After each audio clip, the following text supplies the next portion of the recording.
দীর্ঘদিন ধরেই গুঞ্জন ছিল বিচ্ছেদের পথে জনপ্রিয় অভিনেতা। টলিউডে বিয়ে বিচ্ছেদ কোনো নতুন ঘটনা নয়। দাম্পত্য জীবনের অনেকগুলো বছর কাটিয়ে ইতি টানলেন তারা।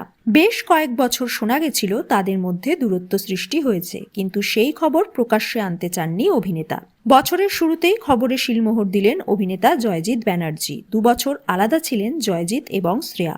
অবশেষে 12ই ডিসেম্বর ডিভোর্স হয় তাদের। এর আগে অভিনেতা তার বাবা মা এবং ছেলেকে নিয়ে বহু জায়গায় বেড়াতে গেছেন, কিন্তু শ্রেয়াকে দেখা যায়নি। প্রশ্ন করলেও এড়িয়ে গেছেন। তাদের ছেলে জয়জিৎ এখন তরুণ, কলেজে পড়ে। বাবা মায়ের ডিভোর্সে তাকে নিয়ে কাটাছেঁড়া হোক সেটা তারা চাননি, তাই এতদিন চুপ করেছিলেন। জয়জিতের মতে এটা কোনো সুসংবাদও নয় যে সবাইকে জানাতে হবে। তবে জয়জিৎ তার বাবার কাছেই আছেন। জয়জিৎ বলেন তার ছেলে প্রাপ্তবয়স্ক, তাই সে নিজেই ঠিক করেছে বাবার কাছে থাকবে। তাছাড়া যশজিতের বড় হওয়ার পিছনে জয়জিতের বাবা মায়েরও অনেকটাই ভূমিকা আছে। অভিনেতা বলেন মা বাবার ডিভোর্স হলেও তার মাই থাকবে। নিয়মিত মায়ের সঙ্গে কথা হয় যশজিতের। জয়জিৎ চান সে যাতে মা বাবা দুজনের দায়িত্বই পালন করেন। অভিনেতার জীবনে আর প্রেম ভালোবাসার দরকার নেই। তিনি শুধু চান ছেলেটা মানুষের মতো মানুষ হোক। তার মতে শ্রেয়াও এটাই চায়।